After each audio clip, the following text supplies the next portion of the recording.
Okay, so here's a lesson on cat pose. Cat pose is one of the basic, fundamental, and very important postures in yoga. It leads towards downward dog eventually. It's a great one to move from to downward dog. And it sets the foundations for downward dog. Also a great posture for practicing breathing. So we're going to begin with the first two things that are crucial in the structure of the posture. The wrists being right beneath the shoulder. Okay, I'll soon move sideways so you can see how my arms are. And you want to have the fingers, say the mid fingers, parallel to each other. Once you get the mid fingers parallel to each other and in line with each other, with the wrists right beneath the shoulders, it's important to get the inside of the elbows facing each other. So before we even get into that, let's see if we can do this movement here. Turning the inside of the elbows forwards and inwards. Okay? And when we are doing this, the movement actually comes from here, from the shoulder girdle. In and out. So it's external rotation and internal rotation of the humerus at its socket. But we don't want to think so much about the arm. We want to think of the elbow on this one, of the elbows. So mid fingers parallel, wrists right beneath the shoulders, and we're getting this movement.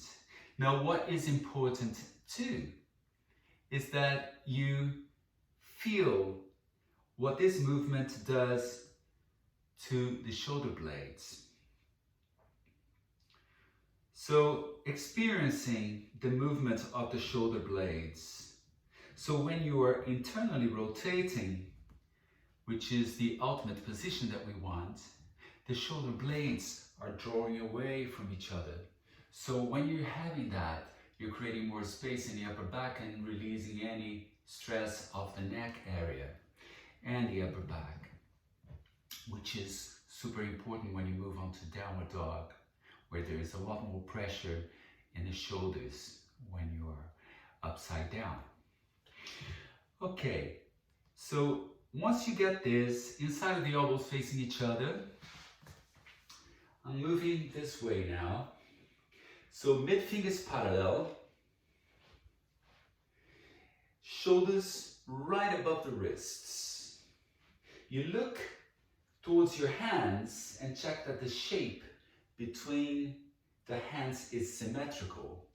Point the toes and make sure the tops of the feet are down on the mat. Not like this. Some people cannot point the toes fully.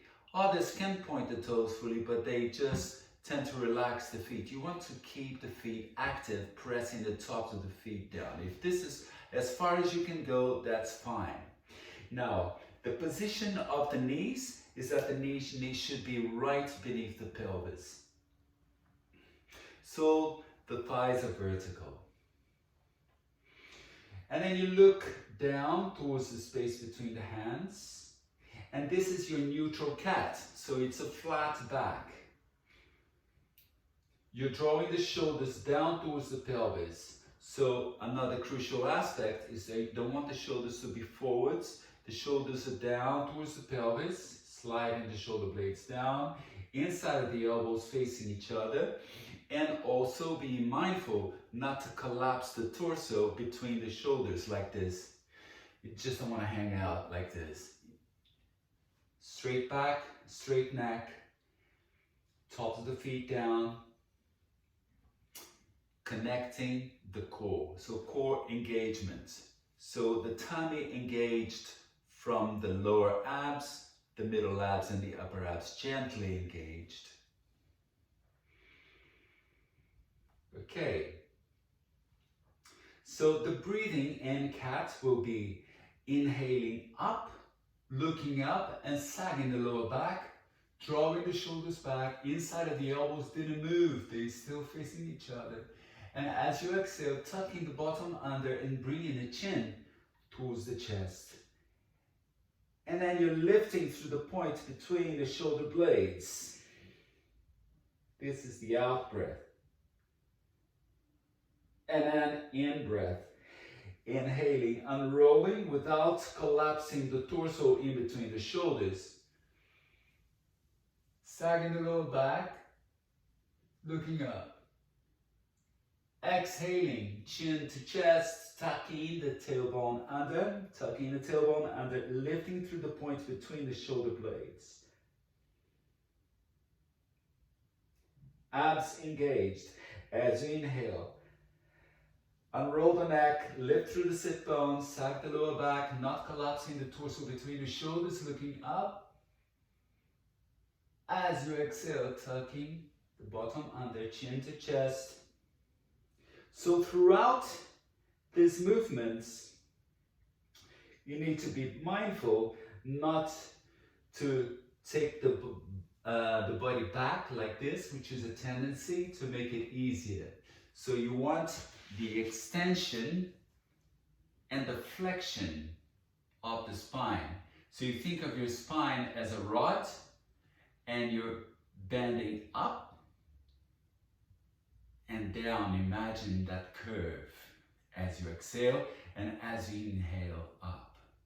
Another way of you thinking of the breathing, the logic of the breathing is that when you inhale, you're bringing the chest forwards and up, opening the chest. So you're creating that opening in the chest for the air to come in.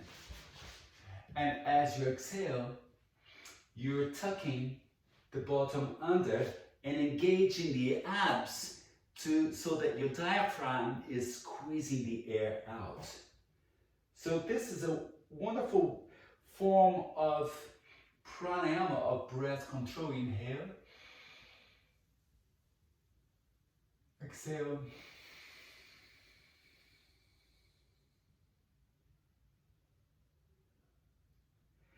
Inhale.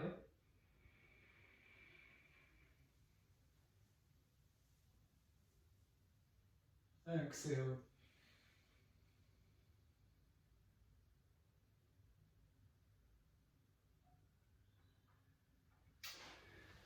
And that's cat for you.